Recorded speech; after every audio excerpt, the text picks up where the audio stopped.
नमस्कार विद्यार्थी मित्रांनो. तर आज आपण NMS अंतर्गत 8वा घटक या ठिकाणी शिकणार आहोत आणि आपल्या 8व्या घटकाचं नाव आहे चौकोन रचना व चौकोनाचे प्रकार. आपण सर्वांनी मित्रांनो पहिलीपासून आपण शिकत आलेलो आहोत की चौकोन चौकोन चौकोन, पण आज आपण या NMS अंतर्गत चौकोनाची रचना कशी असते आणि चौकोनाचा वेगवेगळे जे प्रकार आहेत ते प्रकार कसे आहेत ते या ठिकाणी आपण शिकणार आहोत मित्रांनो.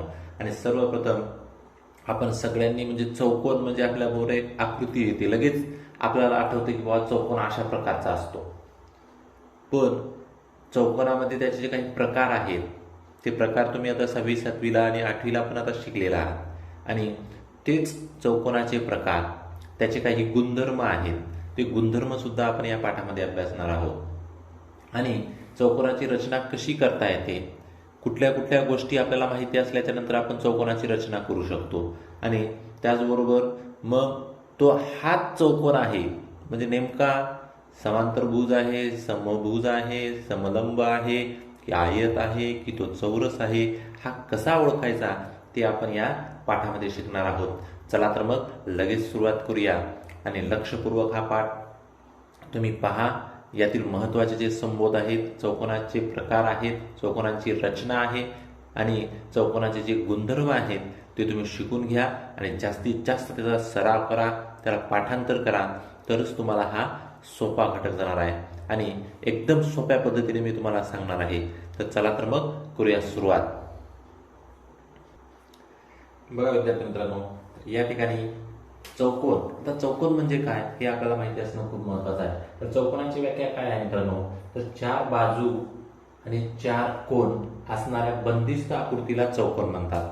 म्हणजे ह्या ज्या 4 बाजू आहेत 1 2 3 4, ह्या 4 बाजू आणि हे 1 2 3 आणि 4 हे जे 4 कोन आहेत या असणाऱ्या या बंदिस्त आकृतीला काय म्हणतात, चौकोन म्हणतात. ही गोष्ट आपल्याला सगळ्यात महत्वाची माहिती असणे आहे. चौकोनाची व्याख्याच ही आहे की 4 बाजू आणि 4 कोन असणाऱ्या बंदिस्त आकृतीला, बंदिस्त आकृती आहे ही शब्द महत्वाचा आहे, बंदिस्त आकृती. आणि या बंदिस्त आकृतीलाच आपण काय म्हणतो मित्रांनो, चौकोन म्हणतोय. आणि या चौकोनातल्या काही महत्वाचे काही संबोध आहेत ते आपल्याला माहिती असणं खूप गरजेचं आहे मित्रांनो. तर या ठिकाणी बघा, पहिला त्यातली महत्वाची गोष्ट म्हणजे लगतची बाजू. आता लगतची बाजू कशाला म्हणायचं मित्रांनो, तर लगतच्या ज्या बाजू आहेत तर हे बघा, हे ए बी बाजू आणि बाजू एडी ही काय झाली, लगतची बाजू झाली. या ठिकाणी जर बघितला तर ए बी आणि एडी ह्या काय आहेत, लगतच्या बाजू आहेत. या दोन्ही ज्या आहेत त्या लगतच्या बाजू आपल्याला म्हणता येतील. बघा, म्हणजे बाजू ए बी आणि बाजू एडी ह्या काय आहेत, लगतच्या बाजू आहेत. आणि तशीच बाजू BC आणि बाजू BC या सुद्धा आपल्याला इथं सांगता येतील.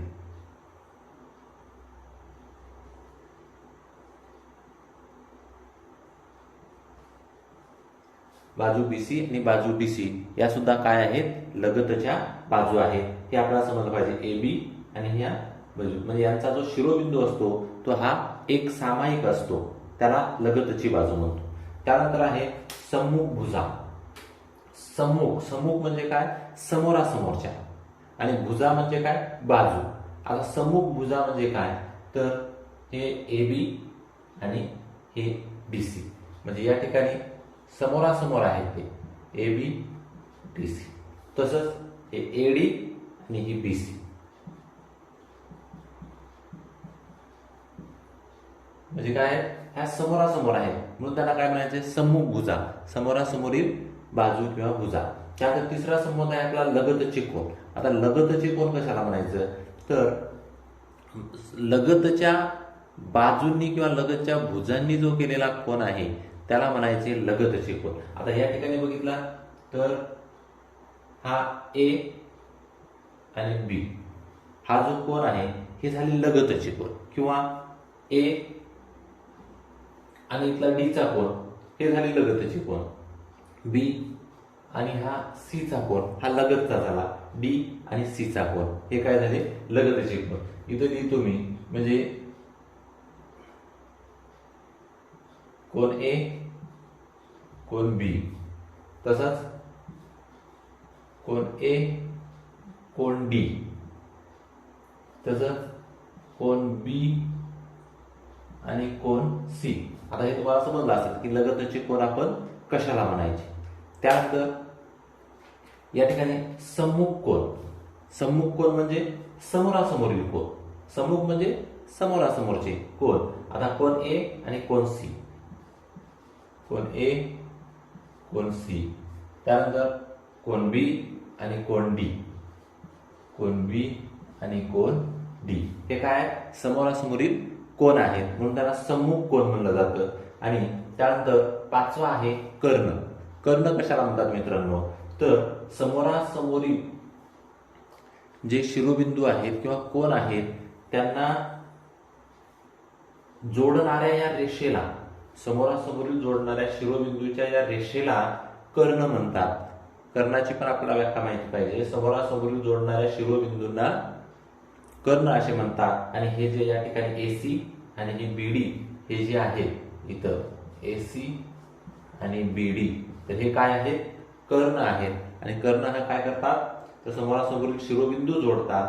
त्याचबरोबर काही चौकोनाचे ते कोन पण दुभागतात. ते आपण शिकणार आहोत पुढं. तर असे चौरसाला 2 कर्ण असतात आणि त्यानंतर 4 कोनांची बेरीज.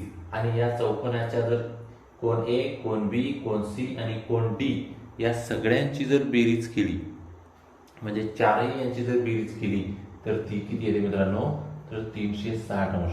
तुम्ही कुठल्याही प्रकारचा चौकोन घ्या आणि त्या सर्व प्रकारच्या चौकोनांच्या चारही कोनांची बेरीज जी येते ती किती असते, ती म्हणजे 360 अंश असते. हे आपल्याला पाठ म्हणजे पाठच असलं पाहिजे की चौकोनाच्या चारही कोनांची बेरीज ही 360 अंश असते. तर हे जे महत्वाचे जे 6 संबोध आहेत, हे 6 संबोध समजणं खूप महत्वाचं आहे. आणि हे जर लगतची बाजू, सम्मुख भुजा, लगतचे कोन, सम्मुख कोन, हे जर गोष्टी आपल्याला समजल्या तर आपण पुढच्या ज्या काही चौकोनाचे गुणधर्म आहेत ते समजताना आपल्याला सर्वात सोपं जाईल मित्रांनो. आता याच्यामध्ये चौकोनावर जर आपण निरीक्षण केला तर या चौकोनाला 4 बाजू आहेत, चौकोनाला 4 कोन आहेत. म्हणजे चौकोनामध्ये सर्वात महत्वाचं काय, तर 4 बाजू, 4 कोन आणि 2 कर्ण. म्हणजे एकूण हे 10 घटक आहेत मित्रांनो. हे 10 घटक चौकोनासाठी अत्यंत महत्वाचे आहेत. आणि ह्या 10 घटकापैकी कुठल्याही जर आपल्याला 5 घटक जर माहिती असतील, म्हणजे 5 जर माहिती असतील, 4 बाजू, 4 कोन आणि हे 2 कर्ण, याच्यापैकी कुठलेही जर आपल्याला 5 माहिती असतील, 5 जर घटक आपल्याला माहिती असतील तर आपण तो चौकोनाची रचना आपण करू शकतो. बघा मित्रांनो, तुम्हाला जे मी ह्या 4 बाजू, 4 कोन आणि 2 कर्ण म्हणजे असे जे 10 घटक सांगितले, या 10 घटकापैकी जर आपल्याला 5 घटक माहिती असेल तर आपण चौकोनाची रचना करू शकतो. आता ते 5 घटक कुठले, तर बघा सर्वप्रथम जे इथे दिलेलं आहे ते 1 नंबरचा आपल्याला 4 बाजू आणि 1 कर्ण. जर ह्या 4 बाजू दिलेल्या असतील आणि 1 जर कर्ण दिलेला असेल तर आपण ह्या चौकोनाची रचना करू शकतो. हा झाला पहिला. त्यामध्ये आपण ते 5 घटक माहिती असेल तर आपण करू शकतो. त्यानंतर 2 नंबरचा आहे, जर आपल्याला याच्या 3 बाजू, 1, 2, 3 कुठल्याही 3 बाजू आणि जर 2 कर्णांची जर आपल्याला जर लांबी माहिती असेल तर आपण त्याची रचना करू शकतो. त्यानंतर तिसरा जो आहे मित्रांनो, तर लगतच्या 2 बाजू व 3 कोन. आता हे जे आहे लगतच्या 2 बाजू म्हणजे ह्या कुठल्याही 2 बाजू, लगतच्या जर 2 बाजू आणि 3 कोन जर आपल्याला माहिती असतील, 1, 2, 3 कुठलीही 3 कोन किंवा हे 1, 2, 3 कोनांची माप जर आपल्याला माहिती असेल तर त्यावरून पण आपण चौकोनाची रचना करू शकतो. आणि त्यानंतर चौथा आहे 3 बाजू आणि त्यांनी समाविष्ट केलेला कोन. ह्या 3 बाजू 1, 2, 3 आणि त्यांनी जो समाविष्ट केलेला कोन आहे, म्हणजे 2 कोन कुठलेही, जर 2 कोन आपल्याला माहिती असतील, 3 बाजू आणि जर 2 कोन जर माहिती असतील तर त्यावरून पण आपण चौकोनाची रचना करू शकतो. तर हे झालं मित्रांनो आपल्याला चौकोनाची साधारण सर्व माहिती. आणि याच्यानंतर आपण आता पुढे शिकणार आहोत. ही चौकोनाची रचना शिकली आपण. आता चौकोनाचे प्रकार आणि त्या प्रकारांचे गुणधर्म काय आहेत ते आपण पुढे शिकूया.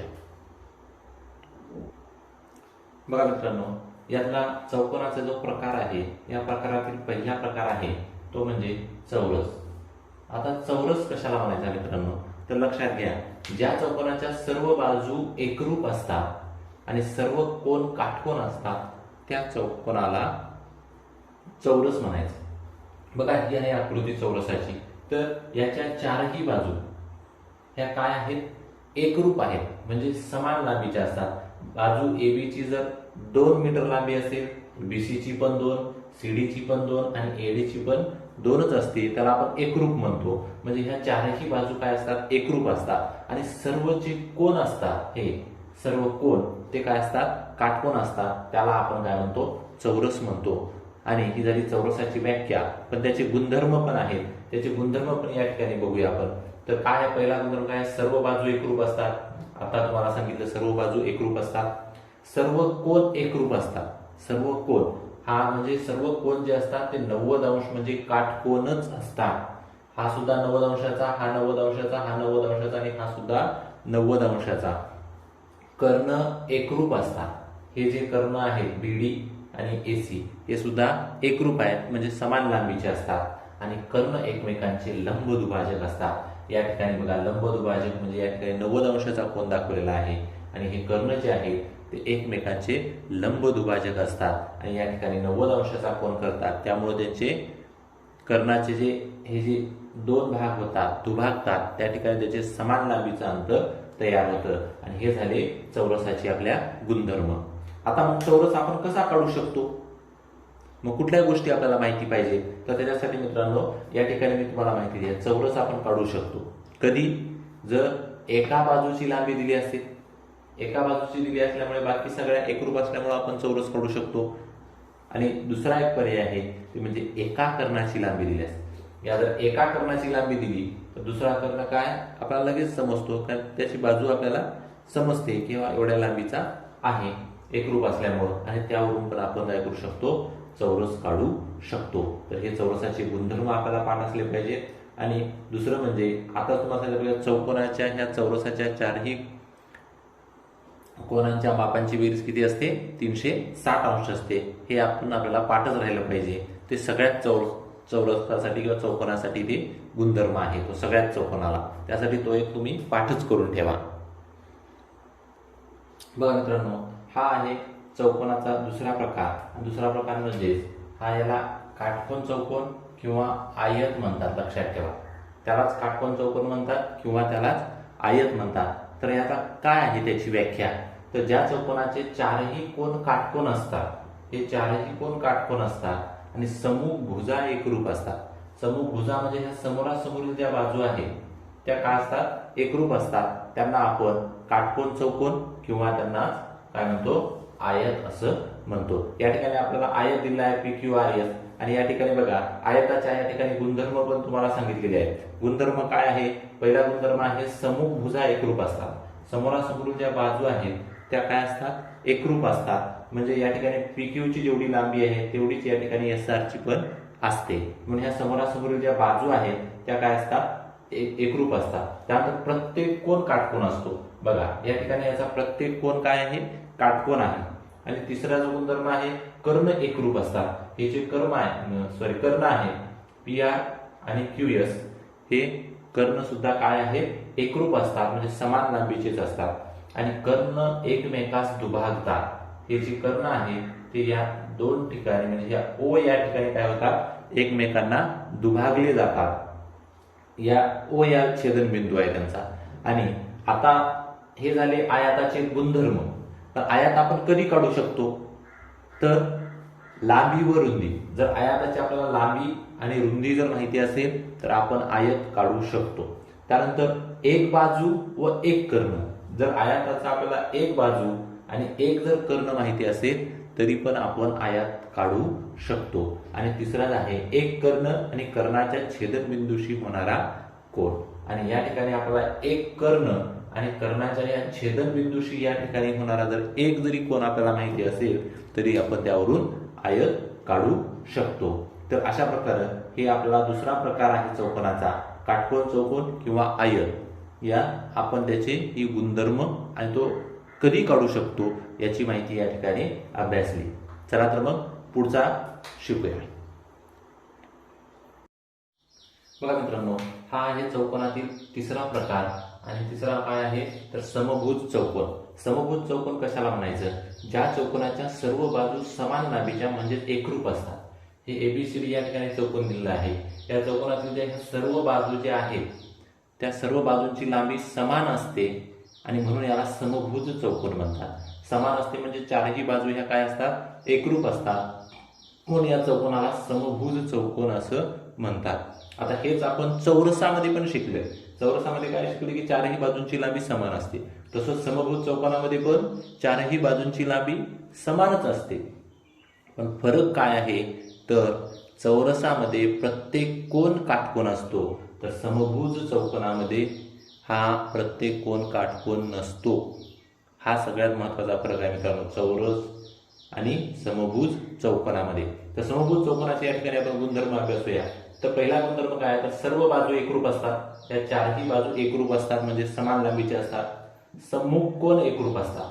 सम्मुख कोन म्हणजे हा कोन ए आणि त्याच्या समोरचा कोन सी, हे सम्मुख कोन काय असतात? एकरूप असतात. हा जर 70 असेल तर हा सुद्धा 70च असतो. तिसरा आहे लगतचे कोन एकमेकांचे पूरक असतात. आता लगतचा कोन, हा कोन ए आणि हा कोन बी, हे काय झाले? लगतचे कोन झाले. आणि हे काय असतात? पूरक कोन असतात. पूरक कोन म्हणजे ह्या दोन कोनांच्या मापांची बेरीज किती येते? 180 अंश येते. मित्रांनो लक्षात ठेवा, पूरक कोन म्हणजे लगतच्या दोन कोनांच्या मापांची बेरीज ही 180 अंश असते. त्याला आपण काय म्हणतो? पूरक कोन म्हणतो. त्यानंतर चौथा आहे कर्ण एकमेकांचे लंब दुभाजक असतात. बघा हे जे कर्ण दिसत आहेत आपल्याला ते काय आहेत? या ठिकाणी बघा, ज्या ठिकाणी ते छेदतायत कर्ण त्या ठिकाणी हा काटकोन तयार होतो. म्हणजे हे कर्ण जे आहेत दोन्ही एकमेकांचे काय आहेत? लंब दुभाजक आहेत. आणि पाचवा आहे कर्ण सम्मुख कोन दुभागतो. कर्ण जो आहे तो हा जो समोरासमोरचे जे कोन आहेत यांना काय करतो? तो दुभागतो, म्हणजे त्यांचे दोन समान भागामध्ये विभागणी करतो. ही झाली आपल्या समभुज चौकोनाचे गुणधर्म. पण समभुज चौकोन आपण कधी काढू शकतो म्हणजे काय काय माहिती असल्यानंतर तर दोन कर्णांची लांबी, जर आपल्याला ह्या दोन कर्णांची जर लांबी माहिती असेल तर आपण समभुज चौकोन काढू शकतो. त्यानंतर दुसरा आहे एक बाजू आणि एक कोन. जर आपल्याला एक बाजू दिली असेल आणि एक कुठलाही कोन दिलेला असेल तरी पण आपण काढू शकतो. आणि त्यानंतर तिसरा आहे एक बाजू व एक कर्ण आणि त्यांनी समाविष्ट केलेला कोन. याची एक बाजू एक कर्ण आणि कुठल्याही एक जर समाविष्ट कोन असेल तरी पण आपण समभुज चौकोन काढू शकतो. आणि दोन्हीही अर्धकर्णांच्या बेरीज म्हणजे हे जे कर्ण आहे या कर्णाची म्हणजे इथून ते एवढी किंवा इथून ते एवढी कुठल्याही जर दोन अर्धकर्णांची जर आपल्याला लांबी दिलेली असेल तर त्याच्यावरून पण आपण मित्रांनो हे समभुज चौकोन काढू शकतो. बघा मित्रांनो, चौकोनातील हा चौथा प्रकार आहे समांतरभुज चौकोन. आता समांतरभुज चौकोन म्हणजे काय तर ज्या चौकोनाच्या सम्मुख भुजा परस्परांना समांतर असतात, म्हणजे सम्मुख भुजा PQ SR आणि PS आणि QR ह्या एकमेकांना काय आहेत? समांतर आहेत. आणि म्हणून त्या चौकोनाला आपण काय म्हणायचं? समांतरभुज चौकोन म्हणायचं. तर बघा आता याचे गुणधर्म काय आहेत तर पहिला गुणधर्म आहे सम्मुख भुजा एकरूप असतात. म्हणजे समोरासमोरून ज्या ह्या भुजा आहेत त्या काय असतात? ह्या एकरूप असतात म्हणजे समान लांबीच्या असतात. सम्मुख कोन एकरूप असतात. समोरासमोरचे कोन हे सुद्धा काय असतात? एकरूप असतात. म्हणजे हा 120 असेल तर हा सुद्धा 120 असेल. त्यानंतर तिसरा आहे सम्मुख भुजा समांतर. आता सांगितले समोरासमोरच्या ज्या बाजू आहेत किंवा भुजा आहेत ते काय आहेत? समांतर असतात. लगतचे कोन एकमेकांचे पूरक कोन असतात. म्हणजे कोन P आणि कोन Q हे काय असतात? एकमेकांचे पूरक कोन. पूरक कोन म्हणजे त्यांच्या मापांची बेरीज, या दोन कोनाच्या मापांची बेरीज किती असते? 180 अंश असते. हे लक्षात ठेवा पूरक कोन म्हणजे. आणि कर्ण एकमेकांना दुभागतात. कर्ण या O बिंदूमध्ये एकमेकांना काय होत आहेत? दुभागतायत. आता समांतरभुज चौकोन आपण काढू कधी शकतो या ठिकाणी तर दोन बाजू आणि समाविष्ट कोन. जर कुठल्याही जर दोन बाजू दिलेल्या असतील आणि त्यांनी समाविष्ट केलेला जर कोन दिला आपल्याला तर आपण समांतरभुज चौकोन काढू शकतो. त्यानंतर एक बाजू एक कर्ण आणि समाविष्ट केलेला कोन. एक बाजू, एक कर्ण आणि समाविष्ट केलेला कोन जरी दिलेला असेल आपल्याला, तरी पण आपण समांतरभुज चौकोन काढू शकतो. बघा मित्रांनो, चौकोनाचा हा 5वा प्रकार आहे समलंब चौकोन. आता समलंब चौकोन कशाला म्हणायचं? ज्या चौकोनाच्या सम्मुख बाजूंची एक जोडी समांतर असते. हा जो चौकोन दिलेला आहे यातली ही फक्त एकच बाजू म्हणजे PQ आणि SR ह्या काय असतात? समांतर असतात. म्हणजे एकच बाजूची जोडी जी आहे ती समांतर असते आणि त्या चौकोनाला आपण काय म्हणायचंय? समलंब चौकोन म्हणायचे मित्रांनो. आणि त्यानंतर याचे गुणधर्म काय आहेत बघा. तर पहिला गुणधर्म आहे सम्मुख भुजावरील एक जोडी समांतर. बरोबर, एकच जोडी या ठिकाणी काय असते? समांतर असते. म्हणजे ही आणि ही काय असते? जोडी समांतर असते. आणि दुसरा जो गुणधर्म आहे याचा, तर समांतर नसलेल्या बाजूवरील कोनांची बेरीज 180 असते. हे समजून घ्या मित्रांनो. समांतर नसलेल्या म्हणजे या ठिकाणी आणि या ठिकाणच्या या दोन कोनांच्या मापांची बेरीज किती असते? 180 अंश असते. म्हणजे समांतर नसलेल्या आणि समांतर नसलेल्या. तशीच या ठिकाणच्या आणि या ठिकाणच्या पण याची काय असते? 180 अंश असते. आणि या तिकडे सरकली किंवा समलंब चौकोनाच्या लगतच्या 4 जोड्यापैकी 2 जोड्या परस्पर पूरक असतात. परस्पर पूरक म्हणजे त्यांचा कोनांची बेरीज किती असते? 180 अंश असते. म्हणून या ठिकाणी समांतर नसलेल्या म्हणजे ही आणि ही 180 होऊ शकत नाही, तर ही आणि ही 180 होते. म्हणजे परस्पर पूरक असते. लक्षात ठेवा. समांतर नसलेल्या बाजूवरील किंवा समलंब चौकोनाच्या लगतच्या 4 जोड्यापैकी 2 जोड्या परस्पर पूरक असतात. म्हणजे ही जोडी 180 अंश आणि ही जोडी 180 अंश असते. बघा मित्रांनो, तर हा आहे चौकोनाचा आपला शेवटचा प्रकार आणि तो 6वा प्रकार आहे तो म्हणजे पतंग. आणि पतंग कशाला म्हणायचा? तर ज्याचा एक कर्ण दुसऱ्या कर्णाचा लंब दुभाजक असतो अशा चौकोनाला आपण काय म्हणायचंय? पतंग म्हणायचंय. या ठिकाणी बघा, हा BC जो कर्ण आहे याला हा AD जो कर्ण आहे तो काय आहे? लंब दुभाजक आहे. म्हणजे या ठिकाणी हा काटकोन करतो आहे. म्हणून अशा याला आकृतीला आपण काय म्हणायचं? पतंग म्हणायचं. ABCD हा या ठिकाणी आपल्याला एक पतंगाचा आकार दिसतो म्हणून याला पतंग नाव दिलेलं आहे. आता याचे गुणधर्म काय आहेत? तर पहिला गुणधर्म आहे सम्मुख कोनांची एक जोडी एकरूप असते. या ठिकाणी बघा, सम्मुख कोनची एक जोडी काय असते?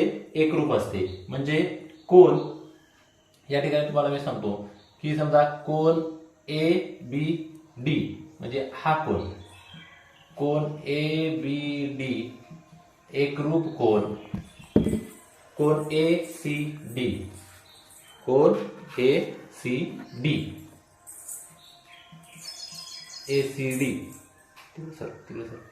तर ही एक जोडी जी असते म्हणजे इथला जो कोन असतो हा काय असतो? सम्मुख कोनांची एक जोडी एकरूप असते. कर्ण काटकोनात छेदतात. कर्ण जे आहेत ते बघा या ठिकाणी काटकोनामध्ये छेदतात. तोच या ठिकाणी परत आलेला आहे.